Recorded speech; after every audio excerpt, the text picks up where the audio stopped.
Au Seigneur, bienvenue encore sur notre antenne TV CCV, Centre chrétien de la victoire. Nous voulons continuer à vous édifier sur la puissance de la croix dans ces moments de Pâques, dans ces moments où la chrétienté est debout pour affirmer leur foi.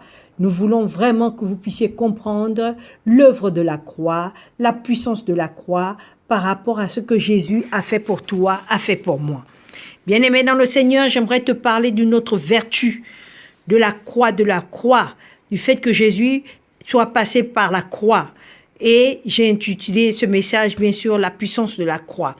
La Bible nous dit dans le livre de Galates chapitre 3, versets 13 à 14, « Christ nous a rachetés de la malédiction de la loi, étant devenu malédiction pour nous, car il est écrit, maudit quiconque est pendu au bois. » Afin que la bénédiction d'Abraham pour les païens ait son accomplissement en Jésus-Christ et que nous ressuscitions par la foi l'Esprit qui avait été promis.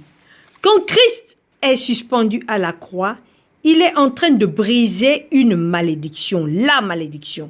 Car la parole de Dieu le dit dans Deutéronome chapitre 21, verset 22, 23, « Car selon la loi juive, dans le livre de Deutéronome, quand un homme aura commis quelque péché digne de mort, qu'on le fera mourir et qu'on le pendra à un bois. » Verset 21. « Son cadavre ne passera point la nuit sur le bois, mais on l'enterrera le jour même, car celui qui est pendu est un objet de malédiction auprès de Dieu.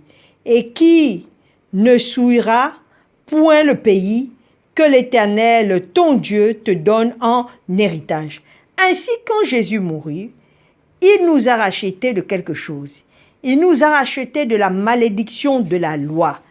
La malédiction de la loi dit quand quelqu'un est crucifié au bois, Dieu voit cette personne comme maudite. Quand Christ fut crucifié, pour les Romains, c'était une exécution de plus, une autre crucifixion de plus.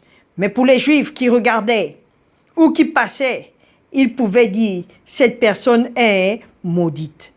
Jésus est devenu malédiction. La Bible déclare sur la croix, il nous a rachetés de la malédiction de la loi. Car Christ est devenu malédiction pour nous, afin que nous soyons bénis. Christ a été appelé malédiction. Il a pris notre place, car nous étions tous maudits. C'est pour cela que tu ne peux pas venir vers la croix, accepter Jésus-Christ en tant que Seigneur et Sauveur personnel et accepter de continuer d'être maudit. Tu n'as pas le droit d'accepter cela. Jésus est devenu malédiction pour que tu sois délivré de la malédiction. Christ est devenu malédiction pour que toi, tu sois délivré de la malédiction. Christ nous a rachetés de la malédiction de la loi. C'est quoi la malédiction de la loi? Tu pourras le lire dans le livre de Deutéronome, chapitre 28, du verset 15 au verset 68. C'est très long. Nous allons prendre quelques exemples parce que vous devez être édifiés et voir ce que Christ a fait pour nous, comment il nous a rachetés. La malédiction de la loi, c'est ce qui se passe quand tu violes la loi. Dieu donne la loi aux enfants d'Israël et il leur dit, il y aura des bénédictions et il y aura des malédictions. Si tu obéis, tu es béni. Si tu désobéis, tu es maudit. La malédiction est horrible. Quand on lit Deutéronome 28, versets 15 à 18, c'est vraiment dépressant, c'est horrible, c'est vraiment décourageant. Mais nous allons prendre quelques exemples. La malédiction inclut les désastres. Quand je prends le verset 15 au verset 18, que nous lit la parole de Dieu.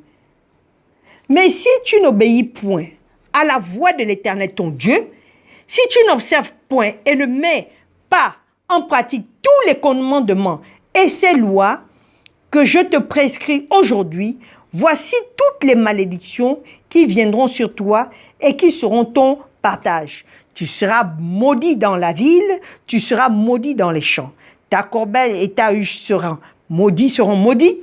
Le fruit de tes entrailles, le fruit de ton sol, les portées de ton gros et de ton menu bétail, toutes ces choses seront maudites. Tu seras maudit à ton arrivée, tu seras maudit à ton départ. La malédiction de la loi inclut la maladie. Lorsque vous prenez le verset 22, le verset 27, 28, il y a d'autres versets.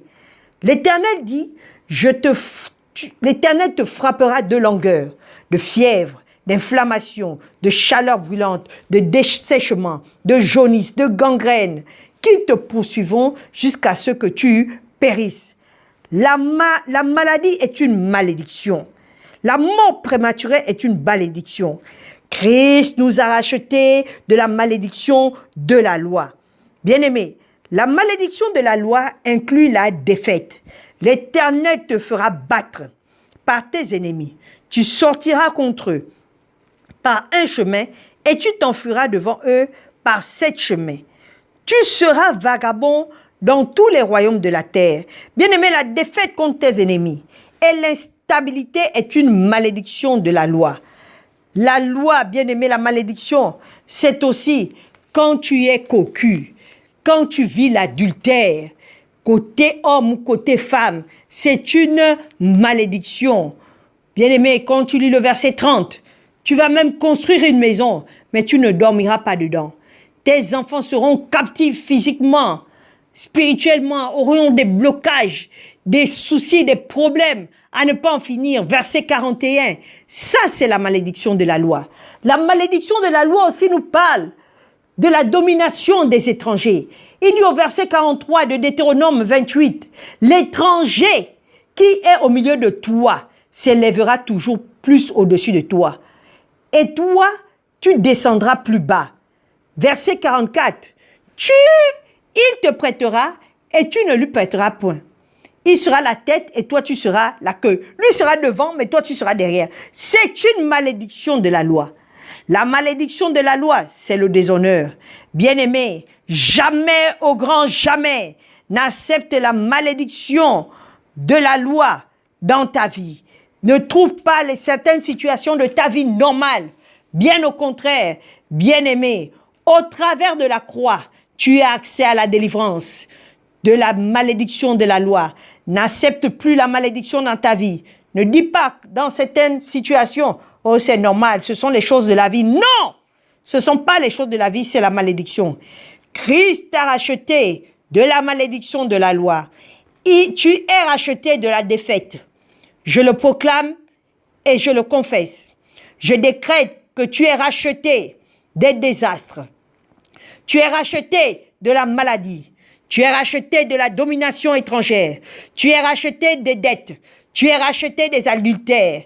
Tu es racheté, je peux continuer comme ça, du verset 15 au verset 68, contrecarrer chaque malédiction. Ta vie doit changer, car Christ t'a racheté de la malédiction de la loi. La croix, bien-aimé, ô Père, à la croix, il y a des transactions qui se sont faites. Dis alléluia. Sur la croix, il y a des transactions qui se sont faites. Nous déménageons d'un lieu à un autre. Nous changeons de statut. Lorsque nous passons par la croix, nous acceptons que Jésus-Christ est mort pour nous parce que nous étions des pécheurs sur la croix. Je proclame que ton ignorance s'arrête par rapport à la puissance de la croix dans le nom de Jésus. Le diable sait que tu ne connais pas tes droits et il vient jouer avec ta vie. Et toi, tu dis, ce sont les choses de la vie, ce sont des situations. On va encore faire comment? Non! Il n'y a pas qu'on va encore faire comment. Ça doit s'arrêter. Personne n'a le droit de voler ce qui est à toi. Personne n'a le droit de voler ta femme. Personne n'a le droit de voler ton mari. Personne n'a le droit de voler ta terre. Personne n'a le droit de dominer chez toi. Personne n'a le droit de te déposséder. Personne n'a le droit d'emprisonner tes enfants. Personne n'a le droit de te mettre dans la maladie. Personne n'a le droit de te manger dans la sorcellerie. Personne. Alléluia. Si tu trouves ces situations normales, tu tues. Et tu es contre la puissance de la croix. Si tu trouves ces situations normales, tu tues et tu es contre la puissance de la foi. Car Christ nous a rachetés de la malédiction de la loi. Oh bien-aimé, comment peux-tu accepter qu'on te ridiculise alors que Christ est allé sur la croix pour toi? Christ a payé le prix. Il a payé le prix. Christ a payé le prix. Oh, dit cette fois, la malédiction est brisée. La malédiction est brisée. La malédiction est brisée. La malédiction est brisée. La malédiction est brisée. La malédiction est brisée. La malédiction est brisée. La malédiction est brisée dans le nom de Jésus. Bien-aimé, je ne sais pas dans quelle malédiction ta famille est. Quelle est la malédiction qui est sur ta vie, sur ta maison, sur tes affaires, sur tes projets. Mais je tiens à te dire que Christ t'a racheté de la malédiction de la loi. Par ces proclamations, bien-aimés, personne ne peut te maudire. Je le proclame, je le décrète et je le cède dans le sang de Jésus. Par tes proclamations, par tes déclarations, personne ne peut te maudire. Bien-aimé dans le Seigneur, je voudrais prier avec toi. Seigneur, par la croix, j'accepte la bénédiction. Christ m'a racheté de la malédiction de la loi. Je proclame et je confesse sa bénédiction dans tous les domaines de ma vie, spirituelle, matérielle et financière. Ô Père, en regardant cette croix, en visualisant cette croix, la malédiction sort de ma vie, sort de ma maison, sort de la vie de mes enfants, sort de la vie de mon foyer, sort, la malédiction sort de tous mes projets, la malédiction sort de ma nation, la malédiction sort. Au nom tout-puissant de Jésus, nous disons tous Amen, Amen, Amen. Au Seigneur.